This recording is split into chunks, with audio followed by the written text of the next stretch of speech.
નમસ્કાર ગુજરાત વાસીઓ, ફરી એક વખત આપ સર્વે મિત્રોનું હાર્દિક સ્વાગત છે આજના તાજા અને નવા હવામાન સમાચારના વિડીયોની અંદર। મિત્રો, આજે થઈ છે 22મી એપ્રિલ અને વાર થયો છે મંગળવાર। પરેશભાઈએ કહ્યું એટલે પાકું। ગુજરાતના જાણીતા હવામાન નિષ્ણાત પરેશભાઈ ગોસ્વામીએ આગામી દિવસોમાં ગરમીના પ્રકોપ અને વર્ષ 2026ના ચોમાસાને લઈને સૌથી મોટી અને નવી આગાહી વ્યક્ત કરી છે। જી હા દર્શક મિત્રો, ગુજરાતના જાણીતા હવામાન નિષ્ણાત અંબાલાલ પટેલની સાથે ગુજરાતના જાણીતા હવામાન નિષ્ણાત પરેશભાઈ ગોસ્વામીએ અખાત ત્રીજના પવનના આધારે અને સેટેલાઇટ ટેકનોલોજીના ડેટાના આધારે રાજ્યના ખેડૂતો અને નાગરિકો માટે આગામી ઋતુઓનું ચિત્ર સ્પષ્ટ કર્યું છે। સાથે સાથે મિત્રો, સમગ્ર ભારત દેશમાં અત્યારે હવામાનમાં બબ્બે ઋતુનો અનુભવ થઈ રહ્યો છે। એપ્રિલ મહિનામાં કાળઝાળ ગરમીના વચ્ચે ગુજરાતમાં હવે પછી મેઘરાજા મન મૂકીને વરસવાના છે। ગુજરાતમાં માવઠાનું જોર પણ વધતું હોય તેવા દ્રશ્યો સામે આવશે। આગામી 24 કલાક માટે ભારત દેશ સહિત ગુજરાતના ઘણા બધા ભાગોમાં હળવા કમોસમી વરસાદ અને કોઈક ભાગોમાં તો વાવાઝોડા સાથે મેઘતાંડવ શરૂ થવાને લઈને પણ સૌથી મોટા સમાચાર સામે આવી રહ્યા છે। હવામાન વિભાગના જણાવ્યા અનુસાર અત્યારે તમે જોઈ શકો છો, પૂર્વ ભારતના ભાગોથી લઈને દક્ષિણ ભારતના વિસ્તારોમાં 50થી લઈને 60 કિલોમીટર પ્રતિ કલાકની ઝડપે તોફાની પવનો ફૂંકાઈ રહ્યા છે।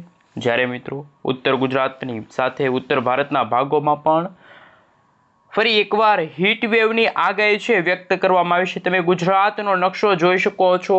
હવામાન વિભાગ તરફથી પણ ગુજરાતમાં આવનારા 3 દિવસ સુધી હીટવેવની આગાહી વ્યક્ત કરવામાં આવી છે।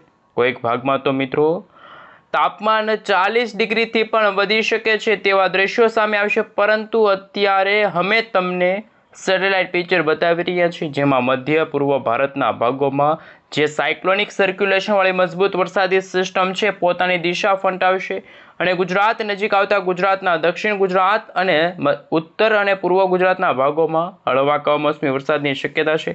આમ સમગ્ર ભારત દેશની અંદર વર્ષ 2026ના ચોમાસાને લઈને નવી આગાહી વ્યક્ત કરવામાં આવી છે। જે આ દર્શક મિત્રો, આપણે જણાવી દઈએ તો હવામાન વિભાગના જણાવ્યા અનુસાર આ વર્ષે સમગ્ર ભારત દેશની અંદર 92% સુધીનો વરસાદ જોવા મળશે। સાથે ગુજરાતમાં ચોમાસાને લઈને સૌથી મોટા સમાચાર સામે આવી રહ્યા છે। ગુજરાતના જાણીતા હવામાન નિષ્ણાત અંબાલાલ પટેલે ગુજરાત માટે આગાહી વ્યક્ત કરી છે। ગુજરાતમાં 96થી લઈને 98% સુધીનો વરસાદ છે જોવા મળશે।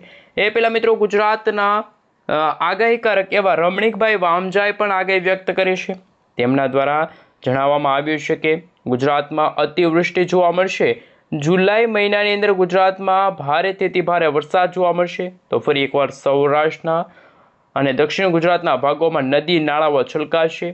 તો ગુજરાત વાસીઓ થઈ જાજો તૈયાર, કારણ કે ગુજરાતમાં હવે પછી મે મહિનાની અંદર પણ જે રીતે તમે અત્યારે ક્લાઉડ વિશે જોઈ શકો છો, દક્ષિણ ભારતના વિસ્તારની સાથે અરબ સાગર અને બંગાળની ખાડીમાં જે બનતી સાયક્લોનિક સર્ક્યુલેશનવાળી મજબૂત વરસાદી સિસ્ટમ છે મજબૂત બની જશે અને ઉત્તર ભારતના ભાગોમાં વેસ્ટર્ન ડિસ્ટર્બન્સની અસરો છે વધતી જોવા મળી છે। બદલાતા હવામાનને લઈને હવામાન વિભાગના જણાવ્યા અનુસાર ભારત દેશના આસામના ક્ષેત્ર છે, મેઘાલય છે, તમે લાઈવ જોઈ શકો છો, મણિપુરના વિસ્તારની સાથે સાથે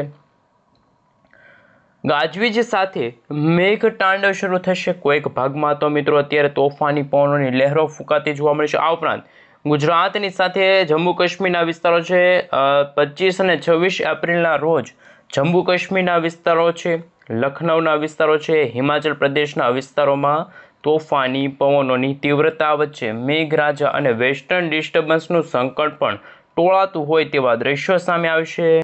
સાથે મિત્રો, અત્યારનું તમે ગુજરાતનું હવામાન જોઈ શકો છો। અત્યારે પાકિસ્તાન કરાચીના વિસ્તારોમાંથી જે વેસ્ટર્ન ડિસ્ટર્બન્સવાળી મજબૂત વરસાદી સિસ્ટમ આગળ વધતી જોવા મળી છે, જેના કારણે કચ્છના તમામ ભાગોની અંદર આજે વહેલી સવાર દરમિયાન કાળા ડિબાંગ વાદળોની વચ્ચે મેઘરાજા મન મૂકીને વરસવાના છે।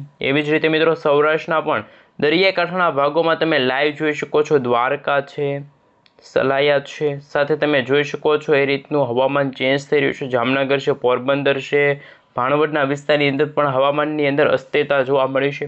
અને મિત્રો, લાંબા ગાળાની આગાહી સામે આવી છે। 26 એપ્રિલના રોજ પણ પૂર્વ ભારતના ભાગોમાં જળ હોનારત સર્જાશે।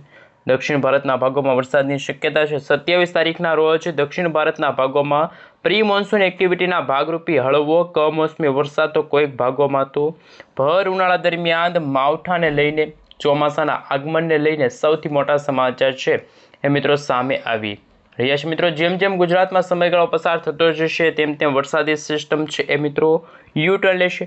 પૂર્વ ભારતના ભાગોમાં તમે આ એપ્રિલ મહિનાના અંતિમ દિવસોમાં જોઈ શકો છો મેઘરાજા પણ મન મૂકીને વરસવાના હોય તેવા દ્રશ્યો સામે આવશે. આ મિત્રો નવી અને નકોર આગાહીઓ છે વ્યક્ત કરવામાં આવી છે. નવી હાઈ પ્રેશર સિસ્ટમો સક્રિય થઈ છે, નવી લો પ્રેશરવાળી વરસાદી સિસ્ટમો સક્રિય થતી જોવા મળી છે અને વરસાદી સિસ્ટમ મિત્રો આગળ વધતી હોય દક્ષિણ ભારતના તમામ રાજ્યોની અંદર ઉત્તર ભારતના વિસ્તારોની અંદર હલચલ દર્શાવતા જોવા મળી રહ્યા છે. સાથે સાથે મિત્રો તમે લાઈવ અત્યારે જોઈ શકો છો. અમે તમને અત્યારનું સેટેલાઇટ પિક્ચર બતાવી રહ્યા છીએ જેમાં અત્યારે ગુજરાતનું વાતાવરણ ચોખ્ખું છે, પરંતુ રાજસ્થાન પાકિસ્તાનના વિસ્તારોમાં જે મિત્રો આ વરસાદી સિસ્ટમના જે વાદળાઓ છે એ પણ મિત્રો બનતા જોવા મળી રહ્યા છે. લાઈવ તમે જોઈ શકો છો ગુજરાતના જુદા જુદા વિસ્તારોની અંદર વરસાદી સિસ્ટમની અસ્થિરતા જોવા મળશે. લાઈવ તમે અત્યારે જોઈ શકો છો ટેમ્પરેચરની અંદર મિત્રો ગુજરાતમાં ગરમી અને ઉકળાટનું પ્રમાણ વધ્યું છે. આ મિત્રો ઉત્તર ગુજરાતની અંદર મધ્ય પૂર્વ ગુજરાતના ભાગોની સાથે સૌરાષ્ટ્રના જે દરિયાકાંઠાના ભાગોમાં હળવા કમોસમી વરસાદ અને માવઠાને લઈને ખૂબ જ અગત્યના સમાચાર સામે આવી રહ્યા છે. ખાસ કચ્છના વિસ્તારોની સાથે અત્યારે તમે બંગાળની ખાડીના ઊંડાણવાળા વિસ્તારોની અંદર જોઈ શકો છો સાયક્લોનિક સર્ક્યુલેશનવાળી મજબૂત વરસાદી સિસ્ટમ છે એ મિત્રો સક્રિય બનતી જોવા મળી છે. તોફાની પવનોની તીવ્રતા વચ્ચે અત્યારે હિન્દ મહાસાગરના દરિયામાં 50થી લઈને 70 કિલોમીટર પ્રતિ કલાકની ઝડપે તોફાની પવનો ફૂંકાઈ રહ્યા છે અને ચોમાસાના આગમનને લઈને અરબ સાગરના દરિયાની અંદર નવી હલચલ સક્રિય બનતી જોવા મળી છે. આ મિત્રો ધીમે ધીમે ગુજરાતના દરિયાઈ કાંઠાના ભાગોમાં આ વરસાદી સિસ્ટમ ત્રાટકવા માટે આગળ વધશે એ પહેલાં ઉત્તર ગુજરાતના ભાગોની અંદર મધ્ય પૂર્વ ગુજરાતના ભાગોની અંદર જળ હોનારત જોઈ શકો છો તમે. પૂર્વ ભારતના ભાગોની અંદર અત્યારનું લાઈવ સેટેલાઇટ પિક્ચર બતાવી રહ્યા છીએ અમે. ખાસ તમે જોઈ શકો છો તે વરસાદી સિસ્ટમ છે મિત્રો ભારત દેશ અને નેપાળના સરહદી જિલ્લાઓની અંદર ખૂબ જ તબાહી મચાવતી જોવા મળે છે. ખાસ દક્ષિણ ભારત સાથે સાથે મિત્રો તમે જોઈ શકો છો મધ્ય પૂર્વ ભારતના ભાગોમાં જેમાં હૈદરાબાદ છે, ભુવનેશ્વર છે, મુંબઈના વિસ્તારોની સાથે વિશાખાપટ્ટનમના વિસ્તારની અંદર જે વરસાદી સિસ્ટમનું માળખું રચાણું છે આ વરસાદી સિસ્ટમ યુટર્ન લઈને જ્યારે ગુજરાત નજીક આવશે ત્યારે ગુજરાતના પણ હવે આપણે જિલ્લાઓ પ્રમાણે જો મિત્રો વાત કરીએ તો ભાવનગર છે, અમદાવાદ છે, મોરબી છે, ચોટીલા છે, રાજકોટ છે, સુરેન્દ્રનગર છે, લાઈવ તમે જોઈ શકો છો વિરમગામ, બનાસકાંઠા, સાબરકાંઠા, અરવલ્લી, મહીસાગર, દાહોદ લાગુના વિસ્તારમાં પણ વરસાદની શક્યતા છે. લાઈવ તમે જોઈ શકો છો મિત્રો વર્ષ 2026ના ચોમાસાને લઈને કેવી આગાહી વ્યક્ત કરવામાં આવી છે. આ વર્ષનું ચોમાસું કેવું રહેશે એ પહેલાં મિત્રો જો પ્રી મોન્સૂન એક્ટિવિટીના ભાગરૂપે વરસાદ જોવા મળશે એટલે કે 11 મેથી લઈને મિત્રો 20 મેનો જે સમયગાળો છે આવનારા મહિનાની અંદર ગુજરાતમાં ગરમી વચ્ચે વરસાદ અને ચોમાસાના આગમનની તૈયારીઓ પણ થતી જોવા મળવાની છે. અહીં તમે લાઈવ જોઈ શકો છો રાજસ્થાનના વિસ્તારો છે, જોધપુરના કોઈ છૂટાછવાયેલા વિસ્તારો, કચ્છના તમામ વિસ્તારોની અંદર હળવા કમોસમી વરસાદ અને માવઠાને લઈને જે સંકટ ટોળાતું જોવા મળ્યું છે એમને લઈને સૌથી મોટા સમાચાર સામે આવી રહ્યા છે. ખૂબ જ અગત્યના સમાચાર સામે આવી રહ્યા છે. હવામાન સમાચાર વિશે વાત કરીએ તો મિત્રો ગુજરાતના જે દક્ષિણ ગુજરાતના વિસ્તારો છે સુરત, તાપી, નવસારી, દમણ, દાદરાનગર હવેલી લાગુના વિસ્તારની અંદર પણ કમોસમી વરસાદ અને માવઠાનું સંકટ ટોળાતું જોવા મળી રહ્યું છે. અને હાલ તમે જોઈ શકો છો ફરી એકવાર દક્ષિણ ગુજરાતના સાપુતારાના વિસ્તારની અંદર ઓમણના વિસ્તારોની સાથે સાથે હળવા કમોસમી વરસાદની શક્યતા દર્શાવવામાં આવી છે. સાથે મિત્રો જો વાત કરવામાં આવે તો આ વર્ષનું ચોમાસાને લઈને જે અપડેટ સામે આવ્યું છે કે વર્ષ 2026ના ચોમાસામાં ખૂબ જ અગત્યના સમાચાર સામે આવી રહ્યા છે. પરંતુ હવે પછીના દિવસોની અંદર ગુજરાતમાં હીટ વેવ અને ખાસ ગુજરાતવાસીઓ રહેજો તે કારણ કે સૌરાષ્ટ્રના દરિયાકાંઠાના ભાગોમાં પણ કરંટ જોવા મળશે.